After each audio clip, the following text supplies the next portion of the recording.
Hi, ಎಲ್ಲರಿಗೂ ಮತ್ತೊಮ್ಮೆ ಮರಳಿ ಮಣ್ಣಿಗೆ ಯೂಟ್ಯೂಬ್ ಚಾನಲ್ಗೆ ಸ್ವಾಗತ. ತೋಟ ಕಳೆ ಹೊಡೆದಾಗ ಹೆಂಗಿರುತ್ತೆ, ಕಳೆ ಬಂದಾಗ ಹೆಂಗಿರುತ್ತೆ ಅಂತ ನೋಡ್ಬೋದು ನೀವು. ನಮ್ಮ ತೋಟದಲ್ಲಿ ಈಗ ಕರೆಕ್ಟಾಗಿ 2 ವರ್ಷ ಮುಗಿದು 2 ತಿಂಗಳಾಗಿದೆ ಈ ತೋಟ. ಆಲ್ರೆಡಿ ನಾನು ಪ್ರತಿ 2 ತಿಂಗಳಿಗೊಮ್ಮೆ ನನ್ನ ತೋಟದ ಅಪ್ಡೇಟ್ ವೀಡಿಯೋನ ಹಾಕ್ಕೊಂಡು ಬಂದೇ ಇರ್ತೀನಿ. ತೋಟ ಮಾತ್ರ ತುಂಬ ಹಚ್ಚ ಹಸಿರಾಗಿದೆ. ಈಗ ಲಾಸ್ಟ್ 15 ದಿನ ಅಂತೂ ಮಳೆ ಇಲ್ಲ, ಏನಿಲ್ಲ. ಸೊ ಯಾರು ನಮ್ಮ ಚಾನಲ್ನ ಫಸ್ಟ್ ಟೈಮ್ ನೋಡ್ತಾ ಇದ್ದೀರಿ, ಸಬ್ಸ್ಕ್ರೈಬ್ ಮಾಡ್ಕೊಳ್ರಿ.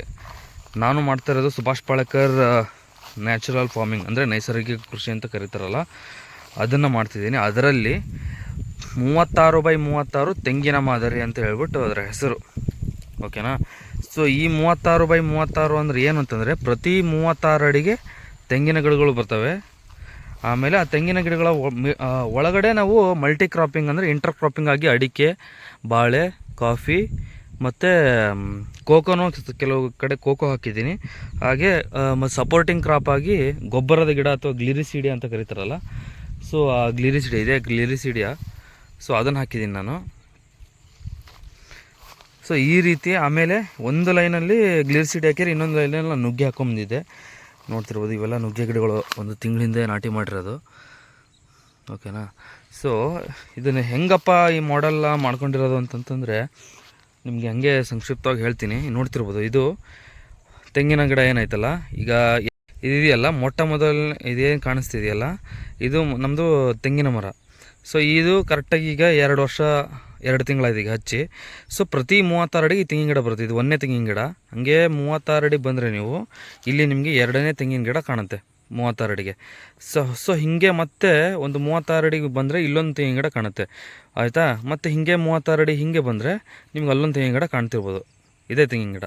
ಸೊ ಈ ರೀತಿ ಒಂದು ಬಾಕ್ಸ್, ಒಂದು ಚೌಕಾಕಾರದ ಬಾಕ್ಸ್ನ ನೀವು ತಲೆಯಲ್ಲಿ ಇಮ್ಯಾಜಿನ್ ಮಾಡ್ಕೊಂಡ್ರೆ, ಸೊ ಆ ರೀತಿ ಬಾಕ್ಸ್ ಸಿಸ್ಟಮಲ್ಲಿ ಪ್ರತಿ 36 ಅಡಿಗೆ ತೆಂಗಿನ ಗಿಡಗಳು ಬರ್ತವೆ.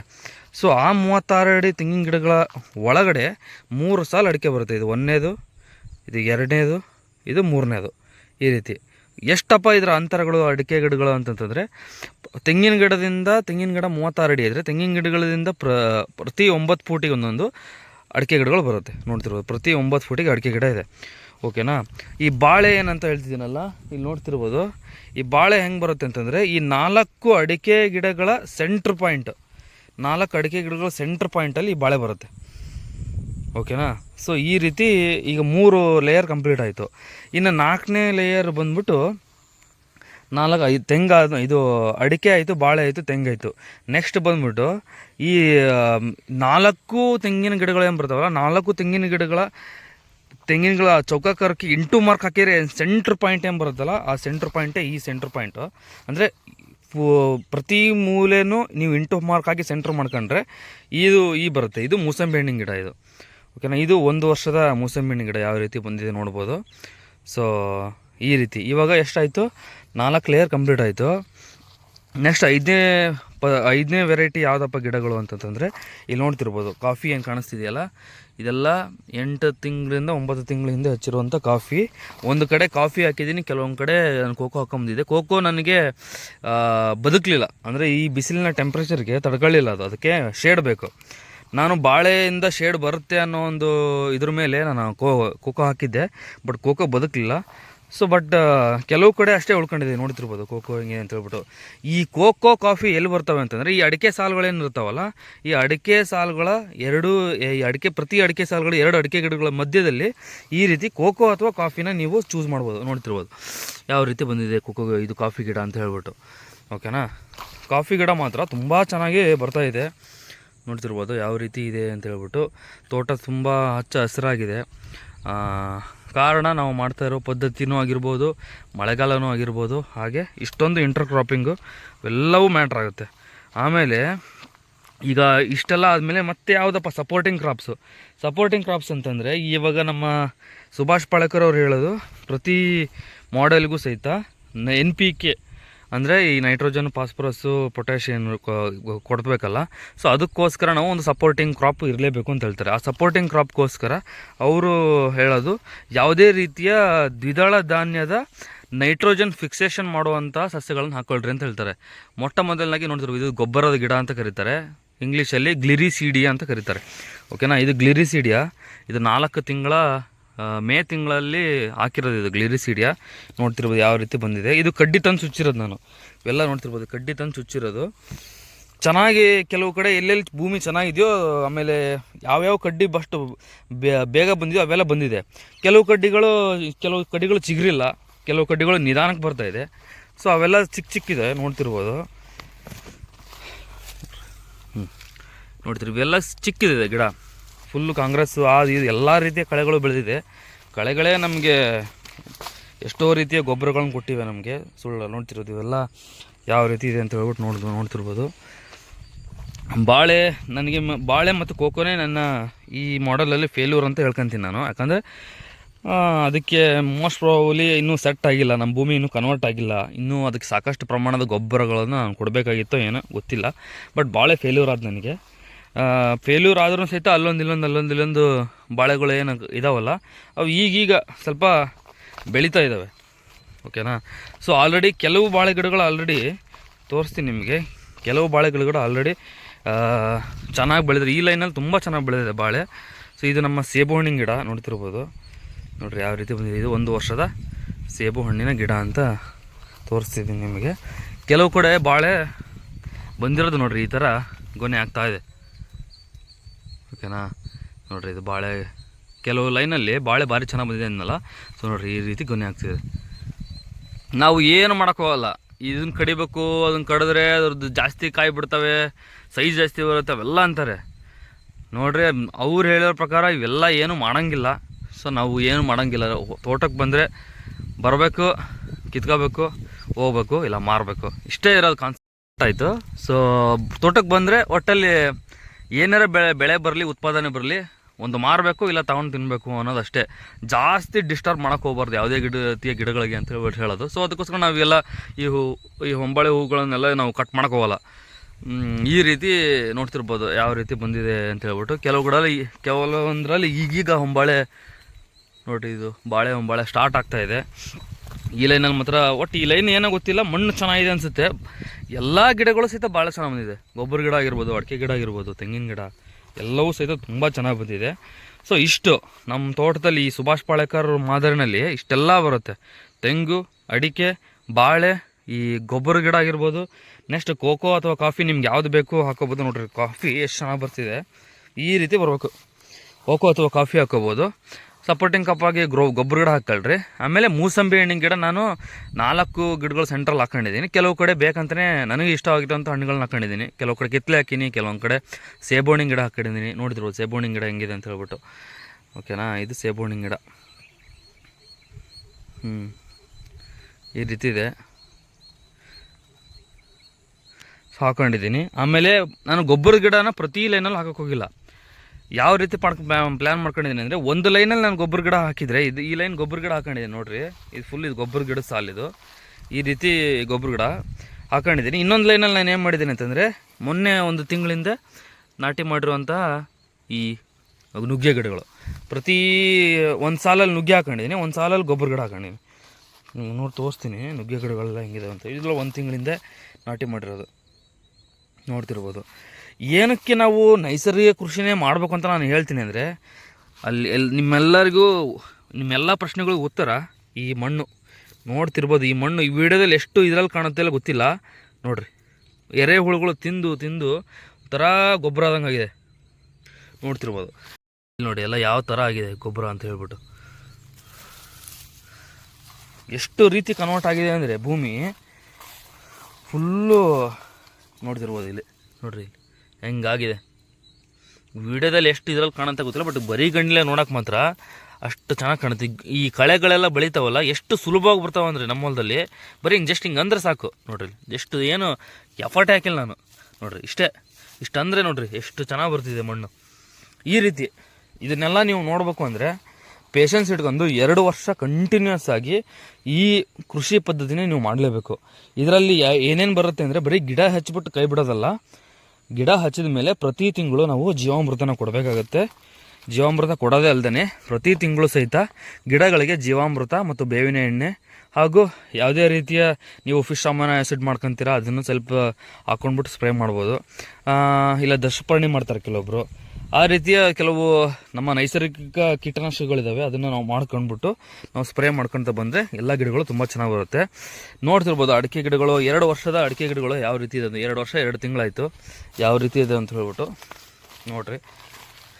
ಈ ರೀತಿ ಬಂದಿದೆ 2 ವರ್ಷದ 2 ತಿಂಗಳ ಅಡಿಕೆಗಳು. ಇನ್ನು ತೆಂಗಿನ ಗಿಡದ ಬಗ್ಗೆ ಅಂತೂ ಮಾತಾಡೋಂಗಿಲ್ಲ, ಒಂದಕ್ಕಿಂತ ಒಂದು ಚೆನ್ನಾಗಿ ಬಂದಿದೆ ಆ್ಯಕ್ಚುಲಿ ತೆಂಗಿನ ಗಿಡಗಳು. ಆಲ್ರೆಡಿ ಎಷ್ಟು ಹೈಟ್ ಇದಾವೆ ಅಂತಂದರೆ ಒಂದು 15 ಫೂಟ್ ಮೇಲೆ ಹೈಟ್ ಹೋಗಿದ್ದಾವೆ. ನೋಡ್ತಿರ್ಬೋದು ಅಲ್ಲೆಲ್ಲ ತೆಂಗಿನ ಗಿಡ ಎಷ್ಟು ದೊಡ್ಡದಾಗಿ ಕಾಣ್ತಿದೆ ಅಂತ ಹೇಳ್ಬಿಟ್ಟು. ಎಲ್ಲ ಒಂದೇ ಲೆಕ್ಕಕ್ಕೆ ಬೆಳೆದಿದ್ದಾವೆ ಮಾತ್ರ, ಅಷ್ಟು ಚೆನ್ನಾಗಿ ಬೆಳೆದಿದೆ ಮಾತ್ರ. ಆ್ಯಕ್ಚುಲಿ ತೆಂಗಿನ ಗಿಡ ಸುತ್ತಲೂ ಈಗ ಬಂದಿರೋದನ್ನ ಗರಿಗಳನ್ನು ಕಡಿಬಾರ್ದು. ಈ ನಾವು ಬೆಂಗಳೂರಲ್ಲಿ ಕೆಲಸ ಮಾಡೋರು, ನಮ್ಮ ಮನೆಯವರು ಹೇಳಿದ ಮಾತು ಕೇಳಲ್ಲ. ಇಲ್ಲಿ ಬಂದರು ಅಂದ್ರೆ ಕೈ ಸುಮ್ಮನಿರಲ್ಲ ಅವರಿಗೆ. ಇದಕ್ಕೆ ಓಡಾಡಕ್ಕೆ ಅಡ್ಡಕತ್ತಲ್ಲಪ್ಪ ಅಂತ ಹೇಳಿಬಿಟ್ಟು ಕಡ್ದ್ಬಿಟ್ಟು ಹೋಗಿರ್ತಾರೆ. ಬಟ್ ಕಡಿಬಾರ್ದು. ನಾವೆಷ್ಟು ಕಡಿತೀವೋ, ಎಷ್ಟು ಡಿಸ್ಟರ್ಬ್ ಮಾಡ್ತೀವೋ ಗಿಡಗಳಿಗೆ, ಅದರಿಂದ ನಮ್ಗೆ ಲಾಸ್ ಇದೆ. ನಾವು ಕಡ್ದಂಗೆ ಇದು ಏನಾಗ್ಬಿಡುತ್ತೆ ಅಂದರೆ ಇಳುವರಿ ಕೊಡೋದು 1 ವರ್ಷ ಲೇಟ್ ಮಾಡ್ಕೊಂಡ್ಬಿಡುತ್ತೆ ಇದು ಗಿಡ. ಯಾಕಂದರೆ ಗಿಡಗಳಿಗೆ ಆಹಾರ ಸಿಗೋದೇ ಈ ಎಲೆಗಳಿಂದ ಅದು ದ್ಯುತಿ ಸಂಶ್ಲೇಷಣಾ ಕ್ರಿಯೆ ಮೂಲಕ ಆಹಾರ ಪಡ್ಕೊಂಡು ಗಿಡ ಬೆಳೀತದೆ. ನಾವು ಇದನ್ನು ಎಲೆಗಳನ್ನೇ ಕಟ್ ಮಾಡಿ ಹಾಕ್ಬಿಟ್ರೆ ಓಡಾಡೋಕ್ಕೆ ತೊಂದರೆ ಆಗುತ್ತೆ ಅಂತ ಹೇಳ್ಬಿಟ್ಟು ಅದಕ್ಕೆ ಆಹಾರ ಜಾಸ್ತಿ ಉತ್ಪಾದನೆ ಆಗೋಲ್ಲ. ಸೊ ಗಿಡ ಸ್ವಲ್ಪ ಲೇಟಾಗಿ ಬೆಳೀತೈತೆ. ಸೊ ಅದಕ್ಕೋಸ್ಕರ ಈ ಕೆಲಸ ಎಲ್ಲ ಮಾಡೋಕ್ಕೆ ಹೋಗ್ಬೇಡ್ರಿ. ಅನಿವಾರ್ಯ ಅಂತಂದ್ರೆ ಹೆಂಗೆ ಅಂದರೆ, ಗಿಡ ಆ್ಯಕ್ಚುಲಿ ಯಾವುದೇ ರೀತಿಯ ಗಿಡ ಆದರೂ ಸಹಿತ ಒಂದಲ್ಲ ಒಂದು ದಿನ ಒಣಗಲೇಬೇಕು. ಹೌದಾ? ಒಣಗಿದ ಮೇಲೆ ಅದು ಕಂಪ್ಲೀಟ್ ಒಣಗಿದೆ ಅಂತ ಹೇಳ್ಬಿಟ್ಟು ತಾನೇ ಬಾಗುತ್ತದೆ, ಕೆಳಗಡೆ ಮಲ್ಕೊಂಬಿಡುತ್ತೆ ಒಣಗಿದ ಮೇಲೆ. ಸೊ ಈ ರೀತಿ ಆಗುತ್ತೆ ಇದು ಒಣಗಿದ ಮೇಲೆ. ಇದು ಕಟ್ ಮಾಡಿದಾರೆ ಅಂತ ಬೇಗ ಒಣಗಿದೆ, ಬಟ್ ಅದೇ ಒಣಗುತ್ತೆ. ಆ ಒಣಗಿದ ಮೇಲೆ ಬೇಕಾದ್ರೆ ತೀರಾ ತೊಂದರೆ ಕೊಡ್ತಾ ಇತ್ತು ಅಂದರೆ ಕಟ್ ಮಾಡಿ ಹಾಕೊಳ್ರಿ. ಇಲ್ಲ ಅಂತಂದರೆ ಈ ಅಷ್ಟನ್ನು ಸೇರಿಸ್ಬಿಟ್ಟು ಒಂದು ದಪ್ಪ ಹಗ್ಗದಿಂದ ನಾವು ಕಟ್ಟಿ ರಕ್ಷಣೆ ಮಾಡ್ಕೋಬೋದು ಗಿಡಗಳನ್ನ. ಕಡೆ ಬಿಟ್ಬಿಟ್ಟು ಅದ್ರ ಬದಲು ಮಾಡ್ಕೋಬೋದು. ನೋಡಿರ್ಬೋದು ನುಗ್ಗೆ ಗಿಡಗಳೆಲ್ಲ ಯಾವ ರೀತಿ ಇದೆ ಅಂತ ಹೇಳ್ಬಿಟ್ಟು. ಒಟ್ಟಲ್ಲಿ ಏನೋ ಗೊತ್ತಿಲ್ಲ, ಭೂಮಿ ಹೋದ ವರ್ಷ ನನಗೆ ಅಷ್ಟು ರಿಸಲ್ಟ್ ಇರಲಿಲ್ಲ. ಮಣ್ಣು ಯಾವಾಗ ಕನ್ವರ್ಟ್ ಆಗ್ತಾ ಬಂತು ಹಂಗೆ ಇವಾಗ ರಿಸಲ್ಟು ಒಂದಕ್ಕಿಂತ ಒಂದು ನೆಕ್ಸ್ಟ್ ಲೆವೆಲ್ ರಿಸಲ್ಟ್ ನನಗೆ ಸಿಗ್ತಾ ಇದೆ ಅಂತ ಹೇಳ್ಬೋದು. ಹೋದ ವರ್ಷ ಭಾಳ ಚೆನ್ನಾಗಿ ಬೆಳೀತಿರಲಿಲ್ಲ, ಬಟ್ ಈ ವರ್ಷ ನಾನು ಏನು ದೇಕರಿಕೆನೇ ಮಾಡಿಲ್ಲ. ಮೀನ್ಸ್ ಇದೇನು ಮೇಂಟೈನೇ ಮಾಡಿಲ್ಲ. ಬಂದ್ರೆ ಬರಲಿ ಹೋದ್ರೆ ಹೋಗಲಿ ಅನ್ನೋ ಲೆಕ್ಕಕ್ಕೆ ನಾನು ಬಾಳೆ ಕೈ ಬಿಟ್ಬಿಟ್ಟಿದ್ದೆ. ಬಟ್ ಈ ಸರಿ ನೋಡ್ರಿ ಬಾಳೆ ಏನು ಮಾಡಲಿಲ್ಲದಕ್ಕೆ ಸುಮ್ಮನೆ ಬರ್ತಾಯಿದೆ ಆದರೂ ಸಹಿತ. ಇವೆಲ್ಲ ನೋಡ್ರಿ, ಇವೆಲ್ಲ ಹೋದ ವರ್ಷ ಹಚ್ಚಿರೋವು ಬಾಳೆ ಗಿಡಗಳು, ಹೋಗ್ಬಿಟ್ಟಿದ್ವು ಅಂದ್ಕೊಂಡಿದ್ದೆ ನಾನು. ಈಗ ಬರ್ತಾಯಿದೆ. ಮಣ್ಣು ನೋಡಿದರೆ ಮಾತ್ರ ನೋಡ್ರಿ ಹಿಂಗಾಗಿದೆ ನೋಡ್ರಿ. ಮಣ್ಣು ಎಲ್ಲ ಎರೆಹುಳು ತಿಂದ್ಬಿಟ್ಟಿರೋದು ನೋಡ್ರಿ ಇಲ್ಲಿ. ಎಲ್ಲ ಹೆಂಗಿದೆ. ಈ ರೀತಿ ಗೊಬ್ಬರ ಆಗ್ಬೇಕು. ನಿಮ್ಮ ಹೊಲನೇ ಈ ರೀತಿ ಗೊಬ್ಬರ ಆಯಿತು ಅಂದರೆ ನೋಡ್ರಿ, ಯಾರು ತಂದು ಕೊಡ್ತಾರೆ ಈ ರೀತಿ ಗೊಬ್ಬರನ ಹೇಳ್ರಿ? ನೋಡ್ರಿ ಹೆಂಗಿದೆ. ಹಿಂಗಿರ್ಬೇಕು ಕಾಫಿ ಪುಡಿ ಅಂತ ಅವ್ರು ಹೇಳ್ತಾರೆ. ಈ ಭಾಷಣ ಮಾಡ್ತಾರಲ್ಲ ಗುರುಗಳು, ಕನ್ನೇರಿ ಮಠದವರು, ನಿಮ್ಮ ಹೊಲ ಕಾಫಿ ಪುಡಿ ಥರ ಆಗ್ಬೇಕಪ್ಪ, ಅವಾಗ ಅದು ವರ್ಕ್ ಆಗುತ್ತೆ ಅಂತ ಹೇಳ್ತಾರಲ್ಲ. ನೋಡ್ರಿ ಹಿಂಗೆ ಕಾಫಿ ಪುಡಿ ಆಗ್ಬೇಕು, ಹಿಂಗೆ ಉದುರ್ಸ್ಬೇಕು. ಹಿಂಗೆ ಬಂದರೆ ಈ ರೀತಿ ಉದುರ್ಬೇಕು ಮಣ್ಣು. ಹಿಂಗೆ ಉದುರ್ತಿದೆ ಅಂತಂದರೆ ಭೂಮಿ ಕನ್ವರ್ಟ್ ಆಗ್ತಾಯಿದೆ, ತಯಾರಾಗ್ತಾ ಇದೆ ಅನ್ನೋದು ಮುನ್ಸೂಚನೆ. ಸೊ ಅಷ್ಟು ಸಾಕು ನಿಮಗೆ ನೆಕ್ಸ್ಟ್ ಕಂಟಿನ್ಯೂ ಮಾಡೋಕ್ಕೆ. ಇನ್ನೊಂದು ಹೇಳಿದ್ನಲ್ಲ, ಜೀವಾಮೃತ ಎಲ್ಲ ನೀಟಾಗಿ ಕೊಡ್ಕೊತ ಹೋಗ್ಬೇಕು ಅಂತ ಹೇಳ್ಬಿಟ್ಟು ಅವನ್ನೆಲ್ಲ ನೀವು ಮಾಡಲೇಬೇಕು. ನೋಡ್ತಿರ್ಬೋದು ತೋಟಗಳು ಹೆಂಗೆ ಕಾಣ್ತಿದೆ ಅಂತ ಹೇಳ್ಬಿಟ್ಟು. ನಮ್ಮ ತೆಂಗಿನ ಗಿಡ ನೋಡೋಕ್ಕೆ ಒಂಥರ ಖುಷಿ. ಎಷ್ಟು ಚೆನ್ನಾಗಿ ಬಂದಿದೆ ಅಂದರೆ 2 ವರ್ಷಕ್ಕೆ ನೆಕ್ಸ್ಟ್ ಲೆವೆಲ್ ಅನ್ಕೋಬೋದು. ಕಾಫಿ ಗಿಡ ಅಂತೂ ಕೆಲವೊಂದು ನಾವು ಎಕ್ಸ್ಪೆಕ್ಟೇ ಮಾಡಿರಲಿಲ್ಲ. ಕಾಫಿ ಗಿಡಗಳು ನೋಡ್ತಿರ್ಬೋದು, ಕಾಫಿ ಗಿಡಗಳು ಹಿಂಗೆ ಬಂದಿದೆ ನೋಡ್ರಿ. ಹೋದ ವರ್ಷ ಸೆಪ್ಟೆಂಬರ್ ತಿಂಗಳಲ್ಲಿ ಹಾಕಿರೋದು ಇದು. ಹಿಂಗೆ ಬಂದಿದೆ. 8 ರಿಂದ 10 ತಿಂಗಳಾಗಿದೆಯೋ ಎಷ್ಟೋ ಗೊತ್ತಿಲ್ಲ, ಒಟ್ಟು ಸೆಪ್ಟೆಂಬರ್ ತಿಂಗಳಲ್ಲಿ ನಾಟಿ ಮಾಡಿರೋದು. ಈ ರೀತಿ ಬಂದಿದೆ ಕಾಫಿ ಗಿಡ. ಆಮೇಲೆ ಜೀವಾಮೃತ ನಾವು ಯಾವ ರೀತಿ ಕೊಡ್ತೀವಿ ಅನ್ನೋ ನಿಮ್ಗೆ ತೋರಿಸ್ತೀನಿ. ಕರೆಂಟ್ ಇರುವ ಕಾರಣ ನಿಮ್ಗೆ ಆರಾಮಾಗಿ ಇವಾಗ ತೋರಿಸ್ಬೋದು. ಅದಕ್ಕೋಸ್ಕರ ಜೀವಾಮೃತ ತೊಟ್ಟಿ ಹತ್ರ ಹೋಗೋಣ.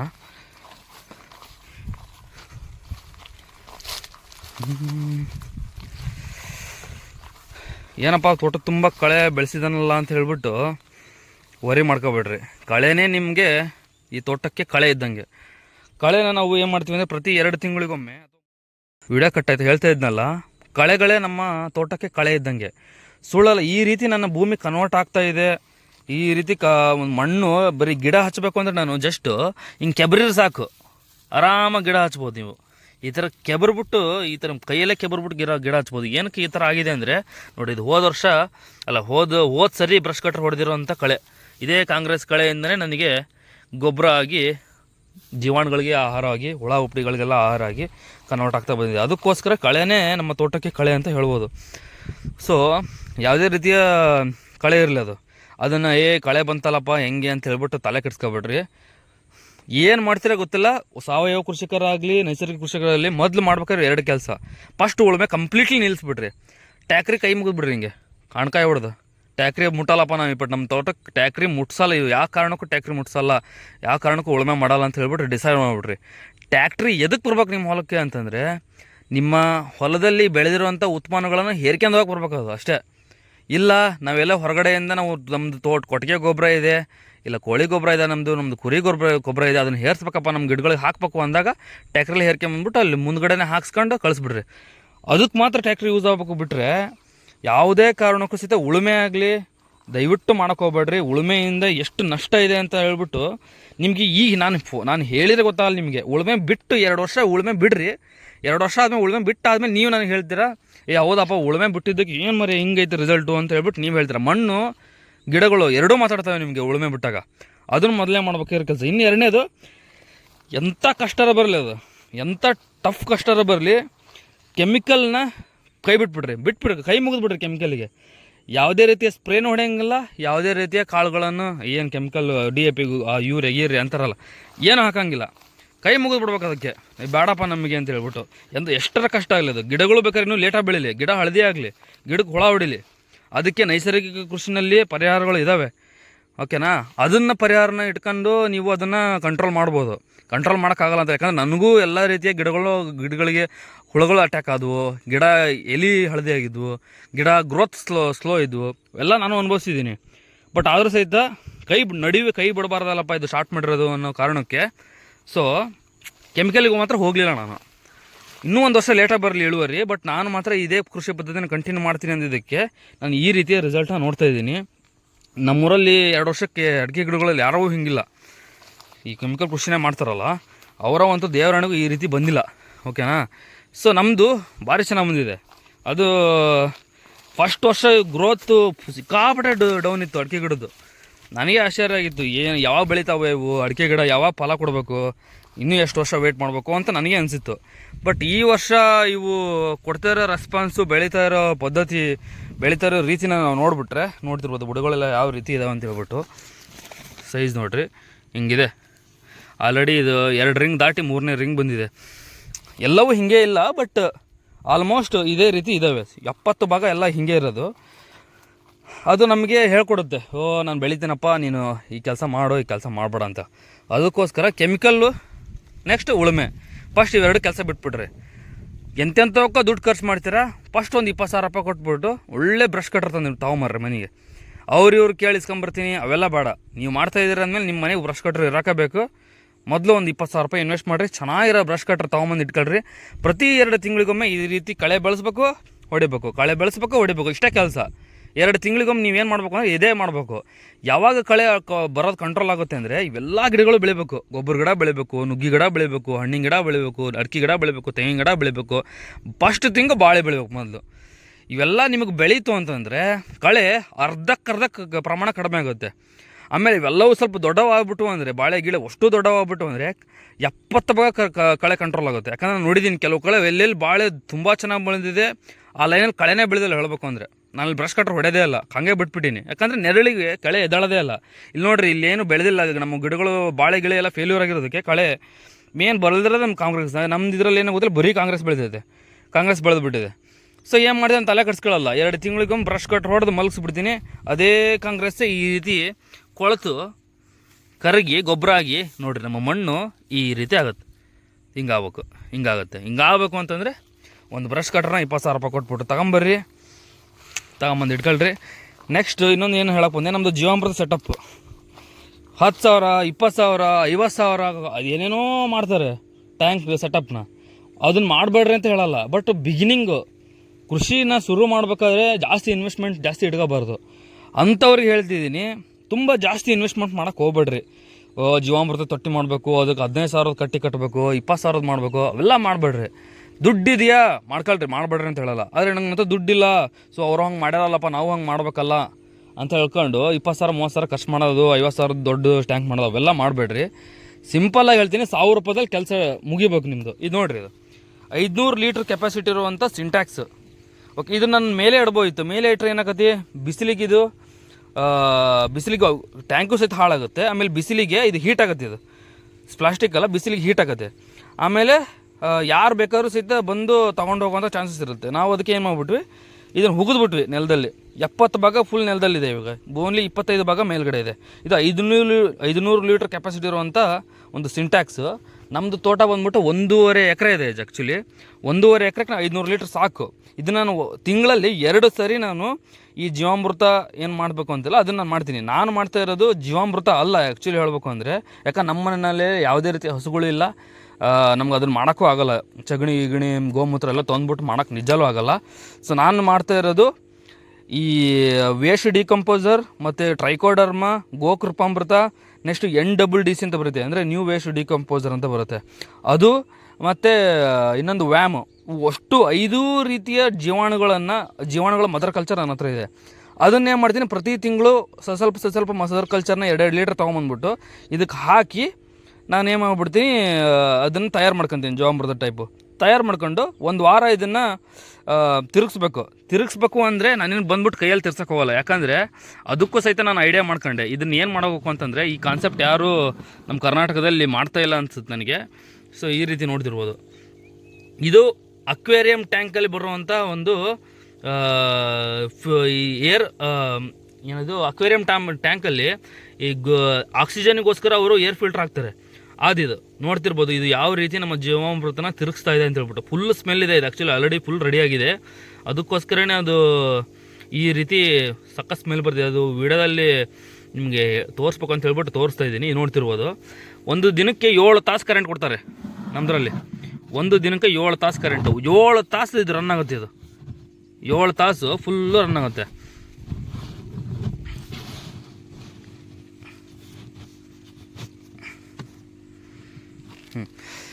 ಇದಕ್ಕೆ ಮೋಟ್ರು ಅದು ಇಲ್ಲಿದೆ ನೋಡಿರಿ. ಇದೇ ಮೋಟ್ರು, ಈ ಚಿಕ್ಕ ಮೋಟ್ರು. ಈ ಮೋಟ್ರಿಗೆ ನಾನು ಆ ಟ್ಯಾಂಕಿಗೆ ಎಷ್ಟು ಕೊಟ್ಟಿನಿ ಅಂದರೆ 1000 ರೂಪಾಯಿ ಕೊಟ್ಟಿನಿ. ಈ ಮೋಟ್ರಿಗೆ ಎಷ್ಟು ಕೊಟ್ಟಿನಿ ಅಂದರೆ 450 ರೂಪಾಯಿ ಕೊಟ್ಟಿನಿ. ಆಮೇಲೆ ಈ ಟ್ಯೂಬು, ಈ ವೈರ್ನ ನಾನು ಬೋರ್ಡಿಗೆ ಕನೆಕ್ಷನ್ ಮಾಡ್ಕೊಂಡಿದ್ದೀನಿ. ಮಾಡ್ಕೊಂಬಿಟ್ಟು ಇದನ್ನು ಸೆಟಪ್ ಮಾಡ್ಕೊಂಡಿದ್ದೀನಿ. ಇದನ್ನು ಹೆಂಗೆ ಮಾಡಿದ್ದೀನಿ ಅಂತ ಹೇಳ್ಬಿಟ್ಟು ಆಲ್ರೆಡಿ ನನ್ನ ಹತ್ರ ವೀಡಿಯೋ ಇದೆ. ಆಲ್ರೆಡಿ ವೀಡಿಯೋ ಮಾಡಿ ಹಾಕಿದ್ದೀನಿ. ದಯವಿಟ್ಟು ಹೋಗ್ಬಿಟ್ಟು ಚೆಕ್ ಮಾಡಿಬಿಟ್ಟು ನೋಡಿರಿ.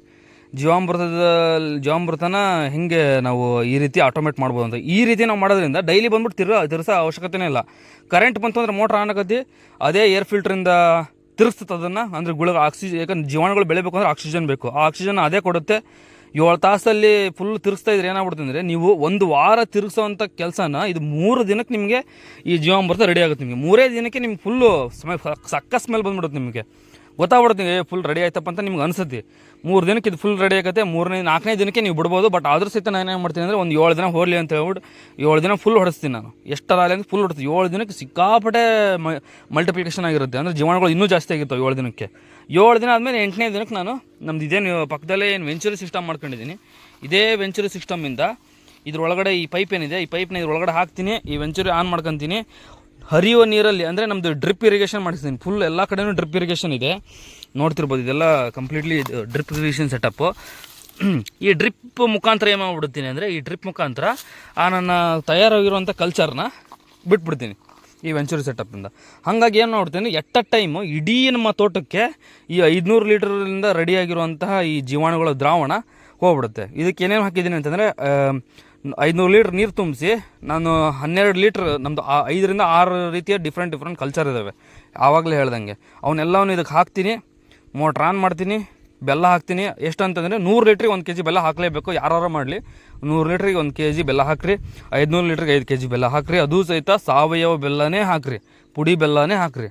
ಸೊ ಸಾವಯವ ಪುಡಿ ಬೆಲ್ಲ, ಕಪ್ಪು ಬೆಲ್ಲನ ಹಾಕಬೇಕು. ಇಷ್ಟು ಹಾಕಿದ್ರಿ ಅಂತಂದರೆ ಸಾಕು. ನೀವು ಈ ರೀತಿ ಮಾಡಬೇಕು ಅಂದರೆ ಪಕ್ಕದಲ್ಲಿ ಈ ರೀತಿ ನೆರಳಿರಬೇಕು. ನೋಡಿರಿ, ನಾನು ನುಗ್ಗೆ ಹಾಕೊಂಡಿದ್ದೆ ನೆರಳಿಗೆ, ಅದ್ರ ನೆರಳು ಬರುತ್ತೆ. ಈ ಬಾಳೆ ನೆರಳು ಬರುತ್ತೆ. ಈಚೆ ಕಡೆಗೂ ಬಾಳೆ ಇದೆ. ನೆಕ್ಸ್ಟು ಇಲ್ಲೊಂದು ಬಾಳೆ ಹಚ್ಚಿದೆ, ಅದು ಬಂದಿಲ್ಲ. ಸೊ ಇವೆಲ್ಲ ಹಿಂಗೆ ಸುತ್ತಲೂ ಗಿಡಗಳು ಇದರಿಂದ ಇದಕ್ಕೆ ಈ ಟ್ಯಾಂಕಿಗೆ ಅಷ್ಟು ಬಿಸಿಲು ಬರೋಲ್ಲ ಮಧ್ಯಾಹ್ನ ಬಂದು ಸಹಿತ. ಸೊ ನಮ್ಮದು ಟ್ಯಾಂಕ್ ಫುಲ್ ಸೇಫಾಗಿದೆ. ಆಚೆ ಕಡೆ ಟ್ಯಾಂಕ್ ಬಂದುಬಿಟ್ಟು ನಾನು ಏನಾರು ಸ್ಪ್ರೇ ಮಾಡಬೇಕು ಅಂದರೆ ಅದಕ್ಕೋಸ್ಕರ ಯೂಸ್ ಮಾಡೋಕ್ಕೆ ಇದನ್ನು ಹಾಕೊಂಡಿದ್ದೀನಿ. ಇದರಲ್ಲಿ ಈ ಟ್ಯಾಂಕ್ ಬರೀ ನೀರು ತುಂಬಿಸೋ ಕೆಲಸ ಅಷ್ಟೇ ನಂದು. ನೀರು ತುಂಬಿಸೋದು ಯಾವಾಗ ತಿಂಗಳಿಗೆ ಒಂದ್ಸರಿ ನಾನು ಸ್ಪ್ರೇ ಮಾಡ್ತೀನಿ. ತಿಂಗಳಿಗೆ ಒಂದ್ಸರಿ ಸ್ಪ್ರೇ ಮಾಡ್ಬೇಕಾದ್ರೆ ಇದೇ ನೀರನ್ನ ಬಳಸ್ತೀನಿ, ನಾನು ಸ್ಪ್ರೇ ಮಾಡ್ಕೊತೀನಿ. ಈ ರೀತಿ ನಾನು ಎಲ್ಲ ಆಲ್ಮೋಸ್ಟ್ ಆಟೋಮೇಷನ್ ಮಾಡ್ಕೊಂಬಿಟ್ಟು ನಮ್ಮ ತೋಟದಲ್ಲಿ ಮಾತ್ರ ಜಾಸ್ತಿ ತೋಟಕ್ಕೆ ಬಂದು ಹೋಗೋದ ಅವಶ್ಯಕತೆನೇ ಇಲ್ಲ. ಎದಕ್ಕೆ ಬರಬೇಕು, ವಾರಕ್ಕೊಮ್ಮೆ ಜೀವಾಮೃತ ಬಿಡಕ್ಕೆ ಬರಬೇಕು, ಇಲ್ಲಾಂದರೆ ಏನಾರ ಉತ್ಪನ್ನಗಳು ಬಂದರೆ ತಗೊಂಡು ಹೋಗಿ ಬರಬೇಕು. ನಮ್ಮದ್ರಲ್ಲಿಂತೂ ಇನ್ನೂ ಏನು ಉತ್ಪನ್ನ ಬಂದಿಲ್ಲ, ಬಂದರೆ ಅದೇ ಬಾಳೆ ಬರ್ಬೇಕಷ್ಟೇ. ತಗೊಂಡು ಹೋಗಿ ಬರಬೇಕು ಅನ್ನೋದು ಬಿಟ್ಟರೆ ಇನ್ಯಾವುದಕ್ಕೂ ನಾನು ನಮ್ಮ ತೋಟಕ್ಕೆ ಬರೋಕ್ಕೆ ಹೋಗಲ್ಲ. ಸುಮ್ಮನೆ ಬರಬೇಕು, ನೋಡಬೇಕು, ಹೋಗ್ಬೇಕು, ಅಷ್ಟಕ್ಕೆ ನಾನು ಬರೋದು. ಈ ರೀತಿಯ ನೈಸರ್ಗಿಕ ಕೃಷಿನ ನೀವು ಸಹಿತ ಮಾಡಿರಿ. ನಂದು ಹಳೆ ವೀಡಿಯೋಗಳನ್ನೆಲ್ಲ ನೀವು ನೋಡಿರಿ. ನಿಮಗೆ ಡೇ 1 ವೀಡಿಯೋ ಹಾಕಿದ್ದು ನಾನು. ಅಂದರೆ ಫಸ್ಟ್ನೇ ತಿಂಗಳಲ್ಲಿ ಗಿಡಗಳು ಹೆಂಗಿದ್ವು, ಈಗ ಹೆಂಗಿದಾವೆ ಅನ್ನೋದು ನಿಮ್ಗೆ ಕ್ಲಿಯರಾಗಿ ಗೊತ್ತಾಗಬೇಕು. ಅಂದರೆ ಡೇ 1 ವೀಡಿಯೋ ನೋಡಿರಿ, ನಿಮಗೆ ಕ್ಲಿಯರ್ ಕಟ್ಟಾಗಿ ಗೊತ್ತಾಗತ್ತೆ. ಆಮೇಲೆ ಇಡೀ ನಮ್ಮ ತೋಟದ ತುಂಬ 70 ವೆರೈಟಿಯ ಹಣ್ಣಿನ ಗಿಡಗಳನ್ನು ನಾನು ಹಾಕೊಂಡಿದ್ದೀನಿ. ನನಗೆ ಯಾವ್ಯಾವ ಹಣ್ಣುಗಳು ಇಷ್ಟ ಅದಾವಲ್ಲ, ಎಲ್ಲ ರೀತಿ ಹಣ್ಣುಗಳು, ಸೇಬು ಹಣ್ಣಿಂದ ಹಿಡಿದು, ಮೋಸಂಬಿ ಹಿಡಿದು ಹಿಡಿದು, ಕಿತ್ಲಿಂದ ಹಿಡಿದು, ಹುಣಸೆ, ಮಾವು, ಹಲಸು, ನೆಲ್ಲಿಕಾಯಿ, ಬೆಟ್ಟದ ನೆಲ್ಲಿಕಾಯಿ, ಆಮೇಲೆ ಸ್ಟಾರ್ ಫ್ರೂಟು, ಆ ಫ್ರೂಟು, ಈ ಫ್ರೂಟ್ ಎಲ್ಲ ಹಾಕ್ಬಿಟ್ಟಿನಿ ನಾನು. ಅವೆಲ್ಲ ಹಾಕಿ ಬರೀ 1 ವರ್ಷ ಆಗಿದೆ ಅಷ್ಟೇ. ಅದನ್ನು ನಾನು ಆಲ್ರೆಡಿ ಒಂದು ವಿಡಿಯೋದಲ್ಲಿ ಕವರ್ ಮಾಡಿದ್ದೀನಿ. ನೆಕ್ಸ್ಟ್ ಈ ವಿಡಿಯೋ ತುಂಬ ಲೆಂತ್ ಆಗುತ್ತೆ ಅಂತ ಹೇಳ್ಬಿಟ್ಟು ನಾನು ಇವಾಗ ತೋರ್ಸೋಕ್ಕೆ ಹೋಗಲ್ಲ. ಇನ್ನೊಂದು ವಿಡಿಯೋ ಅದು ಬೇಕಾದ್ರೆ ಸಪ್ರೇಟಾಗಿ ಮಾಡಿ ಅದ್ರ ಗ್ರೋತ್ ಹೆಂಗಿದೆ ಇವಾಗ ಎಲ್ಲ ನಿಮಗೆ ತೋರಿಸ್ತೀನಿ. ನೀವು ಸಹಿತ ನೈಸರ್ಗಿಕ ಕೃಷಿನ ಮಾಡಿರಿ. ಸೊ ಅದರಲ್ಲೂ ನೈಸರ್ಗಿಕ ಕೃಷಿನಲ್ಲಿ ಯಾವ ಪದ್ಧತಿ ಮಾಡಬೇಕು ಅಂದರೆ ನನಗೆ ಇಷ್ಟ ಆಗೋ ಪದ್ಧತಿ ಸುಭಾಷ್ ಪಾಳೇಕರ್ ಅವ್ರ ಪದ್ಧತಿ. ಯಾಕಂದರೆ ಅದು ಪ್ರೂವನ್ ಮಾಡೆಲ್ ಅಂತ ಇರ್ತಾರೆ. ಅದಕ್ಕೆ ಪ್ರೂವನ್ ಮಾಡೆಲ್ ಅಂದರೆ ಆಲ್ರೆಡಿ ಅದು ಕಾರ್ಯರೂಪಕ್ಕೆ ತಂದು ಅದೆಲ್ಲ ಡೆವಲಪ್ಡ್ ಆಗಿ ಅದರಿಂದ ಲಾಭ ತಗೊಂಡು ಆಲ್ರೆಡಿ ಅದು ವರ್ಕ್ ಆಗ್ತಿರೋ ಮಾಡಲು. ಸೊ ವರ್ಕ್ ಆಗ್ತಿರೋ ಮಾಡಲು ಬಿಟ್ಬಿಟ್ಟು ಮತ್ತೆ ಇನ್ನೇನು ಬರೋಕೆ ಹೋಗೋಣ, ಅದನ್ನೇ ಮಾಡಬೇಕು ಅಂತ ಹೇಳ್ಬಿಟ್ಟು ನನ್ನ ಆಸೆ ಅಂದ್ಬಿಟ್ಟು ನಾನು ಸ್ಟಾರ್ಟ್ ಮಾಡಿರೋದು. ಸೊ ಇದೇ ರೀತಿಯ ನೀವು ಪಂಚತರಂಗಿಣಿ ವ್ಯವಸ್ಥೆ ನಿಮ್ಮ ತೋಟದಲ್ಲಿ ಮಾಡ್ಕೊಂಡಿದ್ದರೆ ಆದರೆ ಹೊರಗಡೆಯಿಂದ ನೀವು ಯಾವುದೇ ರೀತಿಯ ಗೊಬ್ಬರ ತಂದು ಹಾಕುವ ಅವಶ್ಯಕತೆ ನಿಮ್ಮ ತೋಟಕ್ಕೆ ಬೀಳಲ್ಲ. ಸೊ ಇಲ್ಲೇ ನಿಮಗೆ ಸಾಕಷ್ಟು ಉತ್ಪನ್ನಗಳು, ಸಾಕಷ್ಟು ತ್ಯಾಜ್ಯಗಳು ಇಲ್ಲೇ ಸಿಗುತ್ತೆ. ನಿಮಗೆ ಬಾಳೆಯಿಂದ ಸಿಗುತ್ತೆ, ಗೊಬ್ಬರ ಗಿಡದಿಂದ ಸಿಗುತ್ತೆ, ನುಗ್ಗೆ ಬೆಳೆದ ನುಗ್ಗೆಸಿಂದ ಸಿಗುತ್ತೆ. ಆಮೇಲೆ ನಮ್ಮ ಏನು ಕಳೆ ಹೊಡಿತಾ ಇರ್ತೀವಲ್ಲ ಆ ಕಳೆಯಿಂದನೂ ಸಹಿತ ನಿಮ್ಗೆ ಸಿಗುತ್ತೆ. ಇವೆಲ್ಲದರಿಂದನೂ ನಿಮ್ಗೆ ಸಿಗೋದ್ರಿಂದ ನಿಮಗೆ ಗೊಬ್ಬರದ ಅವಶ್ಯಕತೆ ಬೀಳಲ್ಲ. ಅಂದರೆ ಅವಶ್ಯಕತೆ ಸ್ವಲ್ಪ ಕಡಿಮೆ ಆಗ್ತಾ ಬರುತ್ತೆ. ಯಾವಾಗ ನಿಮ್ಗೆ ಗೊಬ್ಬರ ಅವಶ್ಯಕತೆ ಬೀಳುತ್ತೆ, ಏನು ಇಲ್ಲ ಬರೀ ನಾನು ತೆಂಗು ಹಚ್ತೀನಿ, ಬರೀ ಅಡಿಕೆ ಹಚ್ತೀನಿ, ಬರೀ ಇಂಥವು ಮಾಡಿದರೆ ನೀವು ಹೊರಗಡೆ ತಂದು ಹಾಕೋಕ್ಕೆ ರೆಡಿ ಇರ್ರಿ. ಯಾಕಂದರೆ ನಾವು ಎಷ್ಟು ಖಾಲಿ ಬಿಡ್ತೀವಿ ನಮ್ಮ ತೋಟನ ಅಷ್ಟು ನಮ್ಗೆ ಲಾಸೆ. ಇಷ್ಟು ಹೇಳ್ತಾ ಈ ವಿಡಿಯೋನ ಎಂಡ್ ಮಾಡ್ಬೇಕು ಅಂದ್ಕೊಂಡಿದ್ದೀನಿ. ಏನೇ ಡೌಟ್ಸ್ ಇದ್ರೂ ಸಹಿತ ಕಮೆಂಟ್ ಹಾಕ್ರಿ. ಎಲ್ಲ ಕಮೆಂಟಿಗೂ ನಾನು ರಿಪ್ಲೈ ಮಾಡಿದ್ದೀನಿ, ಮಾಡ್ತೀನಿ ಕೂಡ. ನೀವು ಕೂಡ ಶುರು ಮಾಡಿರಿ. ಮುಂದೆ ಇನ್ನಷ್ಟು ಹೆಚ್ಚೆಷ್ಟು ವಿಡಿಯೋ ಮಾಡಿಬಿಟ್ಟು ನಿಮಗೆ ಹೊಸ ಮಾಹಿತಿಗಳನ್ನ ಕೊಡೋಕ್ಕೆ ನಾನು ಈ ಚಾನಲ್ ಮುಖಾಂತರ ವಿಡಿಯೋ ಬಿಡ್ತಾ ಇರ್ತೀನಿ. ನೋಡಿರಿ, ಶೇರ್ ಮಾಡಿರಿ, ಜನಗಳಿಗೆ ಸಬ್ಸ್ಕ್ರೈಬ್ ಮಾಡಿರಿ. ನಮ್ಮ ತೋಟ ಎಲ್ಲಿರೋದು ಅಂತಂದರೆ ಹಾವೇರಿ ಜಿಲ್ಲೆ ರಟ್ಟಿಹಳ್ಳಿ ತಾಲೂಕು ಕಡೂರು ಗ್ರಾಮ ಅಂತ ನಮ್ಮದು. ಓಕೆ, ಸೊ ಯಾರಾದರೂ ಈ ಸೈಡ್ ಇದ್ದವರು ಬಂದು ನೋಡ್ತೀನಿ ಅಂದವರು ನೋಡ್ಕೋಬೋದು. ಅಂಥ ಏನು ದೊಡ್ಡ ತೋಟ ಅಲ್ಲ, ಬಟ್ ನನಗೆ ಇಷ್ಟ ಆಗಿರುವಂಥ ತೋಟ. ಆದರೂ ಇಷ್ಟು ಮಾಡಿರೋದನ್ನೆಲ್ಲ ನೋಡ್ಬೇಕಲ್ಲಪ್ಪ ಅಂತ ಅನಿಸೋರು ಬಂದು ನೋಡಿರಿ. ನೋಡಬೇಡ ಅಂತ ಹೇಳಲ್ಲ, ಕಾಲ್ ಮಾಡಿರಿ. ಓಕೆ, ಕಮೆಂಟ್ ಮಾಡಿರಿ, ಸಬ್ಸ್ಕ್ರೈಬ್ ಮಾಡ್ಕೊಳ್ರಿ. ಮತ್ತೆ ಒಂದು ಹೊಸ ವೀಡಿಯೋ ಜೊತೆ ಸಿಗ್ತೀನಿ. ಅಲ್ಲಿವರೆಗೂ thank you so much. Bye bye.